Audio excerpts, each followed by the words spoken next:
And what is up, gang? Thank you for checking out Sledgehammer TV tonight. It is Tuesday, October the 2nd, 2018, and SmackDown Live tried with all its might. It really gave its best effort to get you guys excited for the SuperShowdown coming to us from Australia this Saturday, and they've given me not one reason to want to wake my ass up at 5 o'clock in the morning to view this show, as they gave us this go-home show for this unnecessary show that is the Super Showdown, and we are going to talk about all of it right here and right now. My name is Nick Nightmare, and you are watching the Sledgehammer Wrestling Show's SmackDown Live Review. Let's do it.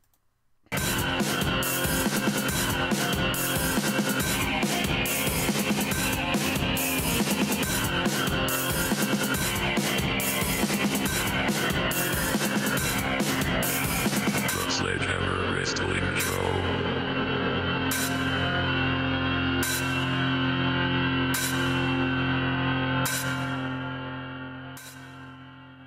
All right, wrestling fans, thank you so much for joining me. You know, I forgot going into this show tonight that it was actually a go-home show. I made no mention of it on my Raw review last night. They got me so pissed off about the show last night that I forgot that we were actually on a go-home show.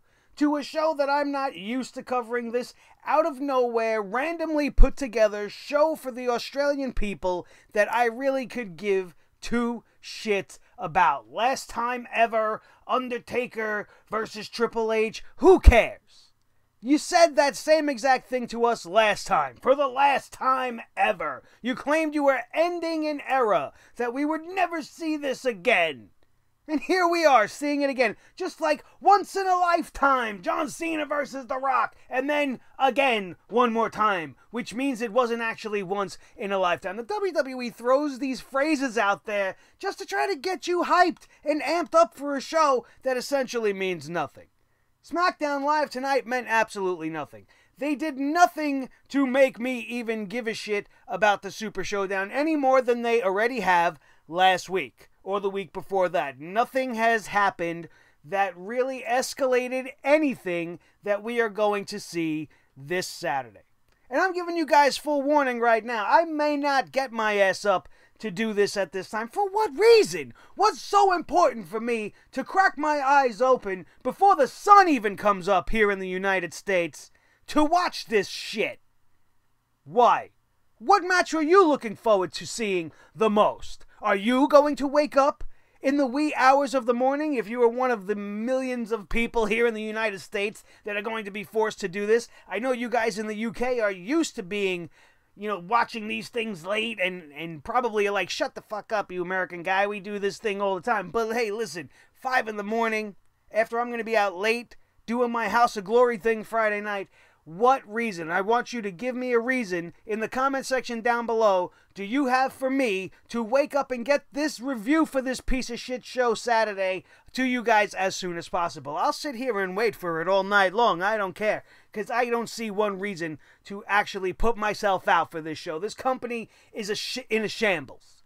This show tonight, while it was better than Raw, that's not good enough anymore. You can't just be better than Raw. My daughter's kindergarten play last year was better than Monday Night Raw. Anything that you can watch on Cartoon Network on a Sunday night is better than a Monday Night Raw. I don't care what the competition is. Monday Night Football, Major League Baseball playoffs. You are going to have a better time watching that than you are going to have watching anything that the WWE throws at you. We have the same show tonight on SmackDown Live that we have been having for the last few weeks. And it was great the first time because it seemed new and special, and we had AJ and Joe, and we had R-Truth and Carmella, and we had Andrade Cien Almas, and we had all these things happening.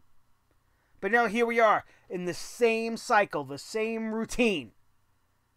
They're just jumping back and forth from storylines. Last week, R-Truth had nothing to do with Andrade Cien Almas. I thought they were getting away from it, and now we're going right back to it. And the only reason we had it was to promote the Mixed Match Challenge, which is coming up after the show tonight. Did you care? You should have cared, because I've been saying on the show week after week, R-Truth is fantastic. The match, the action between the guys was great. The action between the girls, unnecessary. Carmella is not good. Has she improved? Sure. But she's in there with Zelina Vega, who is a 10-year veteran of the mat, and they should be killing it in there. They should be giving the guys a run for their money. At least with Zelina Vega. Carmella, I don't know if she has that in her. I don't care about her new hair color and her atrocious color scheme on her outfit tonight that was very aggressive and hurting my eyes just to look at. Doesn't change the fact that Carmella is not money. All right, I was getting a little overexcited because she's a little bit funny with the truth. But when you look at it, how did she all of a sudden become a babyface? She's been one of the most wretched heels SmackDown Live has ever seen, and now she's a babyface, and she's having fun, and she's singing, "What's up?" with R-Truth every single Tuesday night now. All for the Mixed Match Challenge, which is what? Now we got instructional segments. They want to tell you guys how to go and watch this thing on Facebook Watch like we don't know how to use the internet. Come on. There was nothing special tonight. Did you get all excited about Randy Orton? He's doing the best work of his life right now as a heel. He's absolutely making your skin want to crawl. It's everything you would want in a villain. You've seen how he was molesting Jeff Hardy's ear throughout the entirety of their feud just over the last few weeks. And now he's been attacking Tye Dillinger to the point where he stuck the guy's finger in between the turnbuckle pad and the ring post where that little O bracket is. It's a very elongated, like an oval type of bracket that holds the buckle to the pole, and it's got an opening in it, and he stuck his finger in there and started yanking on it, pulling on it, and made it look like he broke Tye Dillinger's finger just for the fun of it. They were supposed to have a match. The match never even got started. But what good is it? Where is Randy Orton going with this? He has come out and said Tye Dillinger was not his next target. So who is his next target? And are we just all of a sudden going to forget all this awesome shit Randy Orton's been doing because we got SmackDown 1000 coming and he's going to be teaming up with Evolution? For what? For what reason are we doing this? Do they not realize that they are having a pay-per-view with the same name in a couple of weeks? You don't think there's going to be a little bit of confusion? Or why are they called Evolution? I thought Evolution was a woman's thing. Triple H is the head of the woman's company, and now he's got a woman's faction. What's going on? People that haven't been around, new eyes to this thing, they don't know what's happening. They're not going to understand. Why did we call this pay-per-view Evolution to begin with when Evolution was trademarked as Triple H's stable in 2002?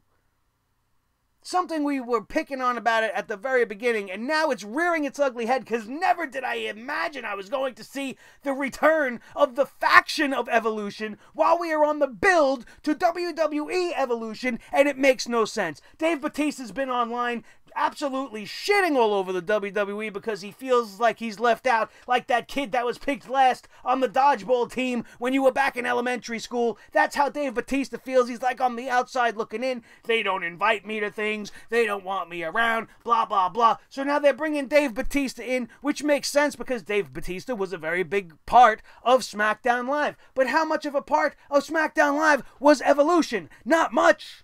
Evolution was on Monday Night Raw. So why are they coming back for the 1000th episode of SmackDown Live? You know why? Because they can't get anybody from that time frame like CM Punk and the Straight Edge Society or Wade Barrett and the Nexus or any of the people that actually mattered on SmackDown Live. JBL, who wants to see him, right? We don't want to see him come back. I'm sure he'll be there. We can have King Booker come back. We can have a lot of people come back. John Cena. But Evolution? What sense does it make? And why is Randy Orton going to suddenly decide to stop being a bastard? He's been absolutely destroying everybody. Randy Orton is a bastard man. And now he's going to go and just start buddying up with his old running buddies, and we're going to go out and limousine riding, jet flying, kiss stealing, wheeling dealing, girls on the arm, spraying champagne all over themselves, dropping dollar bills all over the place. Oh, this guy just had his finger in the ears, raping Jeff Hardy's earlobe. Absolutely vicious. But we're going to stop that. so that he could do, or what's Randy Orton going to beat up everybody in Evolution? Are they going to allow that to happen? Triple H is in the middle of this thing with The Undertaker. I don't understand it. What is it going to do? Nothing. They're trying to get people excited, and people don't even realize what they're getting excited about, because everything they're doing doesn't make sense. Mr. Bootyworth had to be a big part of tonight's show. Bootyworth is here. Hey, look, let's check this out here. Now I'm Mr. fucking Bootyworth, all right? I got a top hat on. I'm fucking Bootyworth for you guys, all right? Hey, Mr. Bootyworth. Hey, Booty, how you doing? I got the best interview in town. Mr. Bootyworth's here with us. Mr. Bootyworth, how you doing today? What you got there in your hand, Mr. Bootyworth? What's that a big bowl of? Is that little Miss Muffet's fucking porridge you got over there? You pouring it around? What are you doing? What you got this bowl for? You all know what the idiot had the bowl for. We all knew that that segment wasn't going to end until that thing got dumped over somebody's head, because we were in the middle of the New Day comedy fucking hour. Instead of building serious tag team division rivalries, we are throwing pancake batter around. Fucking pancakes. And now we got the New Day as the champions again, so we get to see them wiggle their crotches at us. World, hey, tag team. Like we haven't seen this 100,000 times already. I'm sick to my stomach of it. The only good thing about it was that the Bar came out and called them out on their bullshit, like, oh, look at these guys joking around again, because that's what they want to do. It's as if they took words right out of my mouth and threw them on SmackDown Live. Absolutely ridiculous. Why are we watching a cooking show in the middle of SmackDown Live? You're going to do that at SmackDown Live 1000? You're going to have Guy Fieri come out there from Diners, Drive-Ins, and Dives and start driving a Cadillac out to the ring with Mr. fucking Bootyworth? Forget the hat, I ain't putting it back on. And them doing their, yeah, in his fucking portable grill in the back. I don't give a shit about your pancakes. I give a shit about wrestling. I give a shit about the tag team championships that you have wrapped around your waist that are going nowhere but in the trash because of segments like this. There is no room for fun when the rest of the show and everything we have to go through on a weekly basis Monday night is just fucking ridiculous. It's ridiculous. Do you think you would ever see the Hart Foundation and Demolition during their feuds in the middle of a fucking cook-off? I don't fucking think so. You ever think you'd see the Rockers in there flipping their fucking hot dogs? No. No. Not on the main show. Maybe on a Superstars or on a little segment in some show that don't fucking matter, or on your little internet web shows. You can do all that on WWE.com. You don't put that shit on SmackDown Live. Save the jokes for where the jokes reside, which is right here on the internet. Who gives a shit about any of this? The show started off, we're jumping all over the place, but the show started off with our favorite general manager, Paige. Hello, love. Hello, governors. Here I am, and I'm going to stand here and tell you that I wanted to arrest Samoa. She called him Samoa. What is he, a giant coconut fucking covered cookie from the Girl Scouts? The man's name is Samoa Joe. Samoa Paige, you blundering Brit. Samoa. Are you kidding me? It's like, oh, I wanted to have Samoa Joe arrested last weekend, but AJ Styles decides not to press charges. He was trespassing on his family land, his home, his grounds, and he decides not to have Samoa Joe arrested. He does not want charges to be pressed, and the match will still be on for Saturday. AJ Styles was talking about how little Annie needs him. He's not at SmackDown tonight because little Annie needs him. Little Annie is having nightmares of Uncle Joe, and he's got to check under little Annie's bed each and every night. And my only problem with this is obviously this is 100% bullshit. That was not AJ Styles' home. This was a pre-taped segment. AJ Styles was not there live via satellite. And if the man was in his fucking home, where was the family he's so desperate to protect? If he was that scared, don't you think little Annie would have been sitting on his hip while he was sitting on the couch looking all despondent and sad? And then you could have had Wendy. Where is she? Out on the town with Uncle fucking Joe eating Samoa cookies? What's he doing sitting by himself in the living room? I'd have my family with me at all times. Why am I going to leave them alone in the room upstairs where Uncle Joe could climb the window and do some damage? And I won't even know because I'm sitting here talking to a WWE fucking camera while I'm scared for my family's life. How does any of this make sense?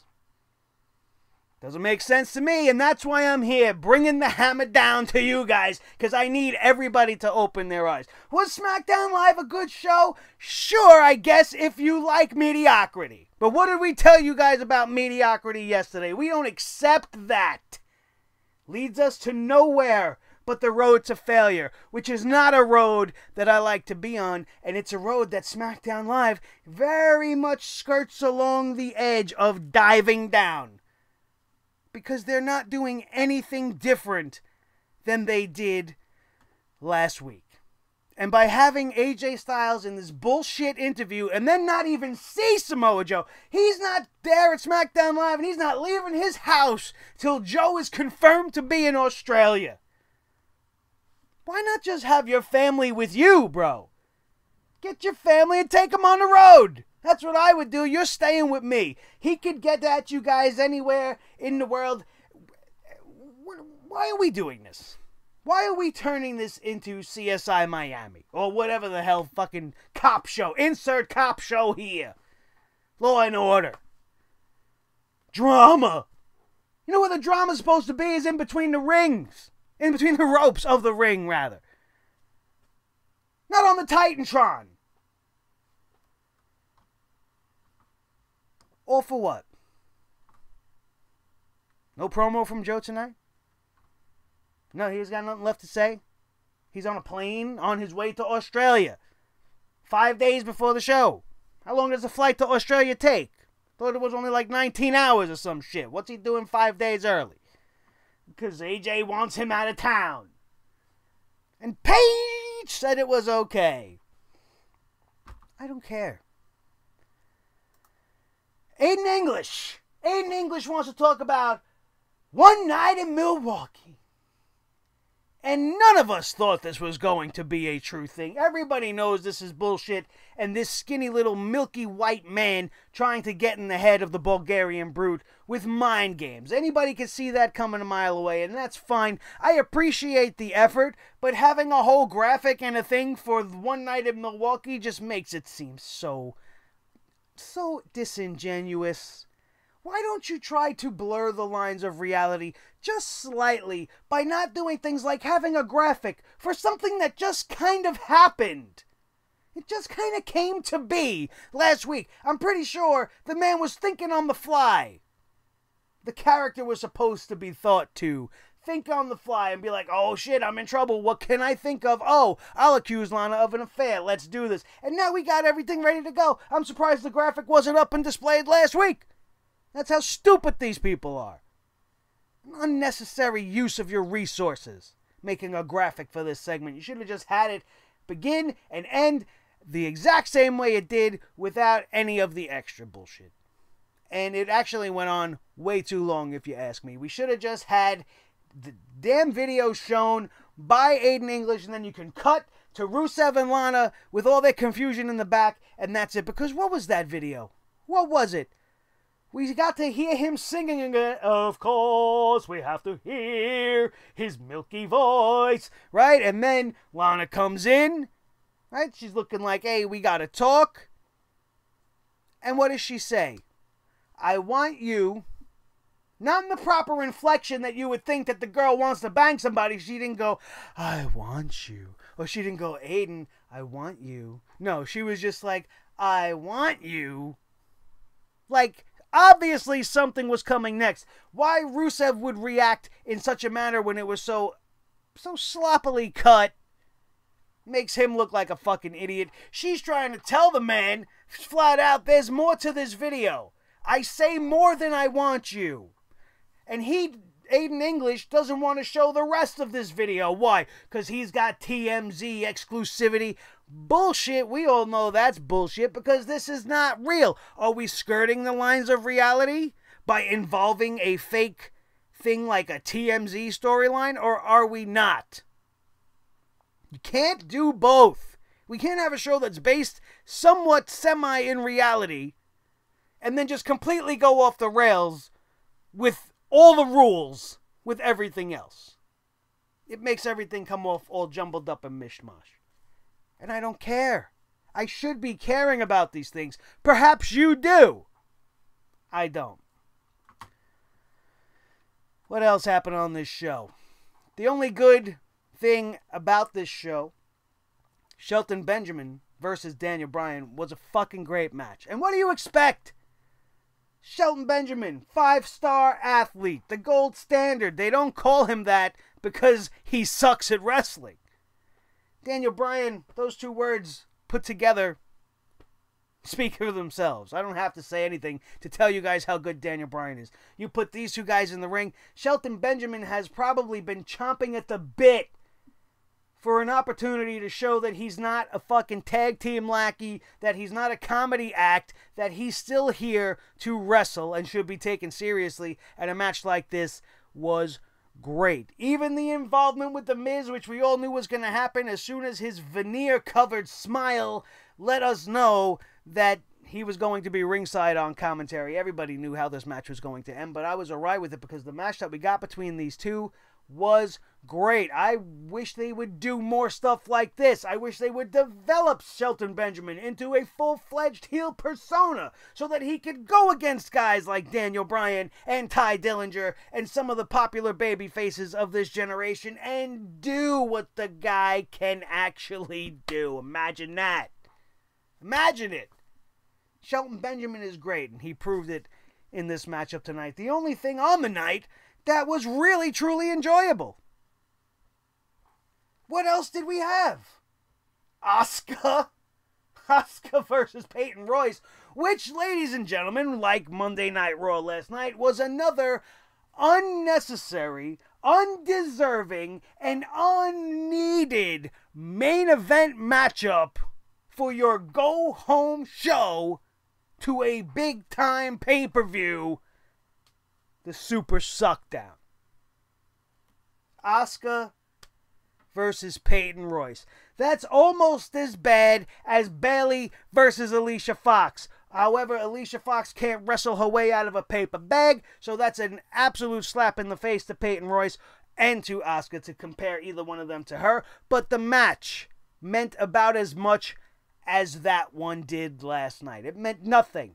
An absolute 1-2-3 obliteration of Peyton Royce to put over this tag team matchup that's happening on Saturday. The main event? You don't think maybe, just maybe Daniel Bryan versus Shelton Benjamin could have closed that show? Would have closed it off right, I'll tell you that much. You don't think maybe just having, I don't know, Randy Orton end the show with more of his shenanigans be more of a reason to have you guys tune in to Super Showdown? What is Randy Orton even doing at Super Showdown? Is he doing fucking anything? I don't even know anymore.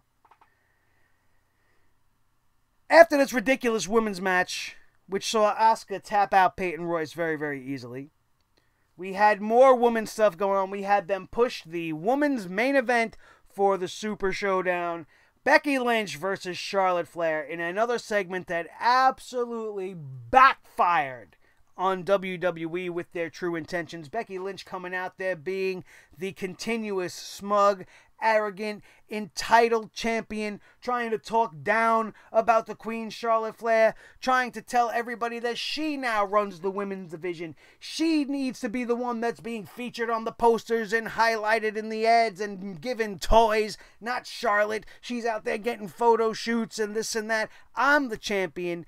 I'm not taking this anymore. I'm going to strike first, and I'm going to strike more often. She gets no respect. She wonders why she's not on the magazines and all this crap, and that the Super Showdown is not going to be about The Undertaker and Triple H's final encounter, but it is going to be about the first title defense of Becky Lynch. And then, woo! The music hits, and Charlotte comes out, and the crowd, which was fully behind Becky Lynch, starting the Becky chants on multiple occasions through her tirade, which was supposed to be coming off as her whining and complaining, but the crowd's all like, yes, whine, complain, we love you, Becky, Becky, Becky.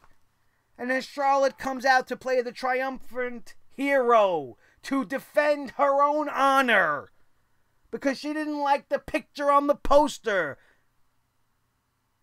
And she comes running out there. They get into a real shitty kind of scuffle because Charlotte is garbage. So garbage that she couldn't even take that initial takedown properly. And then she wants to end this segment with a spear that looked god-awful. Looked like she went way too high. There was a lot. It was probably over-rotated a little bit. Becky Lynch looked fucked up by that spear. It did not look that good on my first viewing of it. I'll have to go back and watch it again, but my initial reaction was, God damn, that looked sloppy and that looked like it hurt because Charlotte can't deliver a spear to save her life. It's just horrendous. I hate it. And then you got everybody booing the Queen as she's trying to stand over Becky and tell her that this is her time now and she's coming back for her title. She even wrapped her up in a figure 4 leg lock and draped herself, her body over the barricade. The crowd is just booing like crazy because nobody gives two shits about Charlotte Flair and her quest to be the only queen and to be the good robot that Vince wants her to be. We want Becky. It continues. We want Becky all over the world, everywhere they go. Nobody is booing this lady. She could come into the arena, go to your seat right where you are. You could be sitting there with your mom, and she could slap your mother right in her mouth. And you will grab her and be like, yeah, Becky! Slap me next, baby. Am I wrong? I don't think so. I'm not usually, and you all know that, which is why you come here, for me to give you the absolute best coverage of this fucking garbage show that we have to deal with every single week. I'm so tired of being like, yeah, you know, SmackDown Live was better than, you know, at least it was better than Raw. That's setting the bar way too low. They've got to get better. They've got to not start with this lazy, repetitive bullshit, because it starts to make us look lazy and repetitive, because I seem to be talking about the same things week after week after week, but whose fault is that? I'm not writing the show. If I was writing the show, it wouldn't be losing ratings. If I was writing the show, half of you guys that came here to watch this show because you didn't tune in tonight and you just want to know what's going on from your favorite wrestling personality on YouTube, you probably didn't even watch. Probably didn't even watch. And that's why I'm here. And I will always be here to give you guys the deal. The official card reads as R-Truth and Carmella defeats Andrade, Cien Almas, and Zelina Vega. Randy Orton and Ty Dillinger never got started, so that match doesn't count. And what other else match is there? We have Shelton Benjamin defeated Daniel Bryan, and Asuka defeating Peyton Royce. Not too much wrestling tonight. Way too much bullshit. And that was it for SmackDown Live. And I am giving you guys fair warning once again. I don't know if you are going to have the Super Showdown review sitting there in your subscription boxes when you wake up at about 9 a.m. I will try my best. I promise I'll try, because I take this job very seriously, and I want to be there, and I want to see it live. I don't want to wake up, check my social media, and see everybody talking about it already, and I want to be out of the loop for you guys. So I might be here, and if I am here, I'm only doing it for you guys. I ain't doing it for me. You can be shit sure of that, because this is the home of the absolute best wrestling fans all over the world. Each and every one of you, you know who you are. I love every one of you guys. Make sure you light up that comment section like you guys love to do.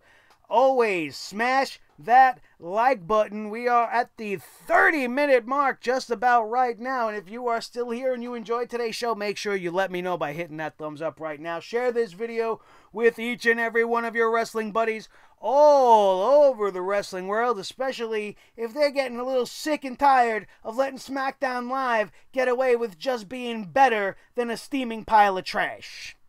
You know where to direct them, and that's right here. And the most important thing you guys can do, as we are creeping up on that 1,000 subscriber mark, which is only going to begin our road to bigger, better things, I need you guys to hit that subscribe button right now if you are not already a member of the Sledgehammer Club and one of the most amazing and smart and intelligent fun fan bases anybody can have all over the internet. You got to join it right now. Membership is absolutely free. You don't have to do nothing but hit that button, so why are you waiting? Just do it. You know you had a good time and you're gonna come back for more. We have so much shit on this channel right now. We have been working like a dog. We've got the House of Glory Extreme Warfare preview and predictions for this Friday night show. I hope to see you New Yorkers down there with me at the NYC Arena for House of Glory this Friday night. We have House of Glory's review of Chapter 3, which was just 2 weeks ago. Rapid fire succession style from House of Glory Wrestling. If you miss any of that, check it out. It will all be linked in the annotations up above, as will the Mae Young Classic stuff. Nobody, I mean nobody on YouTube doing what we do here does the coverage of the Mae Young Classic better than this guy. I give it the respect it deserves. We get fancy, we do all kinds of crazy effects and shit, and we have a whole lot of fun when we're talking about the Mae Young Classic. So if you missed that, check out the playlist. That's in the annotations as well. We did a preview of round 2, which is kicking off tomorrow night. If you missed it in the next 24 hours, you need to get your eyes on it. It's only about 10 minutes, and it's absolutely worth your time, and I want to thank each and every one of you who have been coming to those videos and have been jumping on board with Sledgehammer TV this week, as we are trying to make this fall the biggest season